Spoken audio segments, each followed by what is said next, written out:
Good evening everyone. This is your physics class. You know that we have started our chapter electric circuits. Today we will start with the combination of resistors.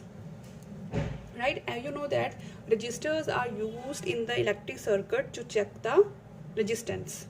That's why we are using resistors in the electric circuits.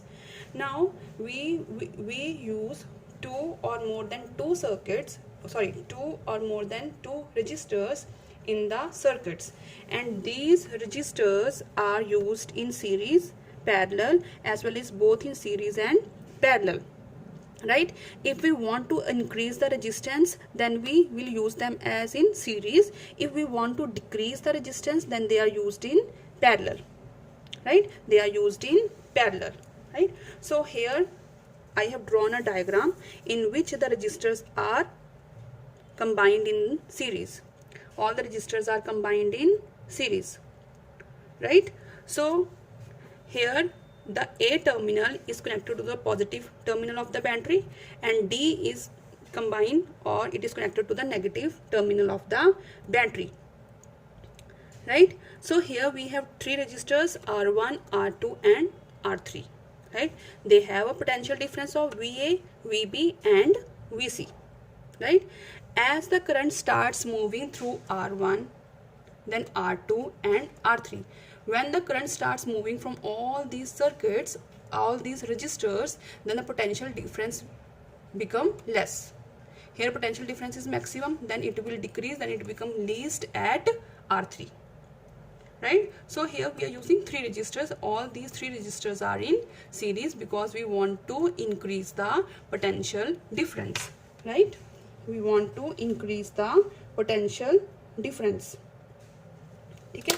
Potential difference, or we want to increase the resistance. Here the potential difference decreasing, we want to increase the resistance. That is why we are using resistors in series.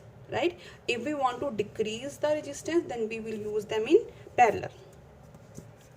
Okay? Then we will use them in parallel. Now the end A of the R1 resistor is connected to the positive terminal of the battery at higher potential, and the D terminal of the circuit is attached to the negative terminal of the battery, that is having least potential difference. Here it is a maximum potential difference, here it is a minimum potential difference. Right? So after studying this diagram, we conclude 2 points.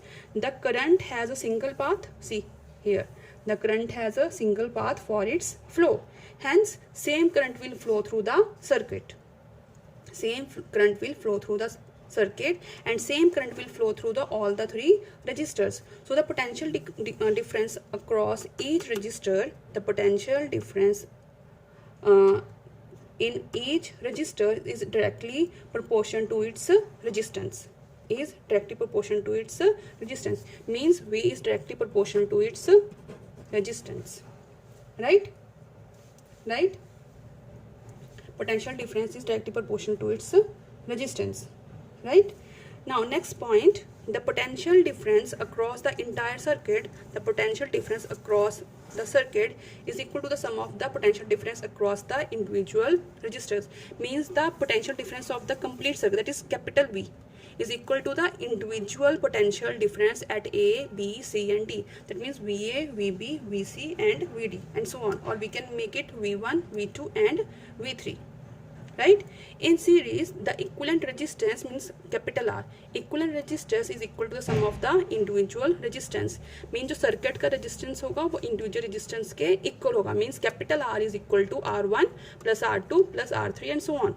Right? And we denote it as RS, means resistance in series. Right? Resistance in series. Now next topic we are studying here is combination of resistors in parallel.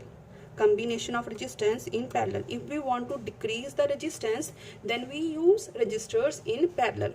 एक के नीचे एक. Now as you can see the diagram, in the series we have only one way of flow of current. Now here we have 3, 1, 2, 3. Current can flow from this part, from this part, from this part. Now here the I is divided into 3 currents, I1 plus I2 plus I3. So here we are having 3 paths, right? Here we are having 3 paths for the flow of current, right? So that is means if the flow of current is different, that means the potential difference become different, right? And the resistance becomes different, right? So in parallel combination, one end of each resistor is connected to point A and another is connected to point B, right? And it is having battery and having key. If the circuit is closed, the current is I is divided into 3 currents, I1, I2 and I3, right? And you know that current is inversely proportional to resistance. Current is inversely proportional to resistance, right? Current is inversely proportional to the resistance. If the resistance is less, the current will be more. If the resistance is less, the current is more, right? If the resistance is less, the current will be more, right? From the given diagram, we conclude 2 points. The potential difference across each resistor is same. ठीक है, तीनों का potential difference क्या होगा? Same होगा, because they have different types of current flowing through it, right? Now, the potential difference across each resistor is same, which is equal to the potential difference across the terminal. ठीक है. Next point is the current in a resistor is inversely proportional to its resistance, right? Current is inversely proportional to its resistance. As we know that I becomes equal to I1 plus I2 plus I3. I equals to I1 plus I2 plus I3. But we also know that according to Ohm's law, current is equal to potential difference upon resistance, V upon R, right? If we put V upon R in all the cases, then it becomes like this. We'll take V as common, right? It become 1 R1 plus 1 R2 plus 1 R3. Now I is also equals to V upon R1, so V is cancel, right? What is left? 1 upon Rp is equal to 1 upon R1 plus 1 upon R2 plus 1 upon R3. So resistance in parallel is inverse of resistance, inverse of individual resistance. Clear? So please go through the topic, then we will discuss your problem in the Zoom class. Thank you.